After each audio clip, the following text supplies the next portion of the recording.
జపాన్లో తెలంగాణ సీఎం రేవంత్ బృందం పర్యటన కొనసాగుతోంది. ఇవాళ కూడా పలువురు పారిశ్రామికవేత్తలతో సమావేశాలు కానున్నారు. అటు తెలంగాణ యువతకు అంతర్జాతీయ ఉద్యోగ అవకాశాలను విస్తరించే దిశగా ప్రభుత్వం మరో అడుగు ముందుకేసింది.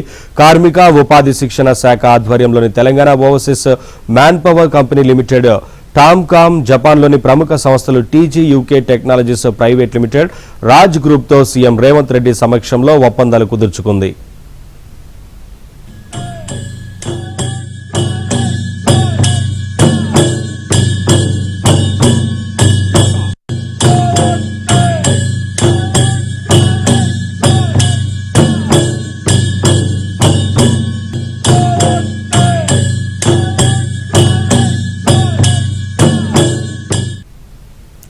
తెలంగాణలో నైపుణ్యం ఉన్న నిపుణులకు జపాన్లోని అధిక డిమాండ్ ఉన్న రంగాల్లో ఉద్యోగ అవకాశాలు కల్పించాలనే లక్ష్యంతో ప్రభుత్వం ఈ నిర్ణయం తీసుకుంది. జపాన్ పర్యటనలో ఉన్న తెలంగాణ రైజింగ్ బృందం ఆ రెండు సంస్థల ప్రతినిధులతో చర్చలు జరిపి ఈ ఒప్పందాలు చేసుకుంది.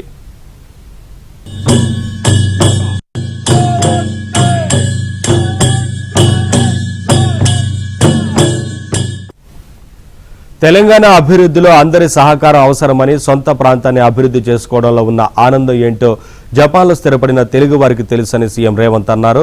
ఎన్ఆర్ఐలు తమ ఆలోచనలను రాష్ట్ర ప్రభుత్వంతో పంచుకోవాలని, ప్రపంచంతో పోటీ పడేలా తెలంగాణను అభివృద్ధి చేసుకుందామని ముఖ్యమంత్రి రేవంత్ రెడ్డి జపాన్లో ఉన్న తెలంగాణ వాసులకు పిలుపునిచ్చారు. నిన్న జపాన్ తెలుగు సమాఖ్య నిర్వహించిన కార్యక్రమానికి హాజరయ్యారు. తెలంగాణలో పరిశ్రమలు పెరగాలి, ఉద్యోగ ఉపాధి అవకాశాలు పెంచాలన్నదే ప్రభుత్వ ఉద్దేశమని తెలిపారు. మూసీ ప్రక్షాళన, మెట్రో విస్తరణ, రీజనల్ రింగ్ రోడ్, రేడియల్ రోడ్లు తెలంగాణ పురోగతికి అత్యంత కీలకమైన అంశాలని అన్నారు.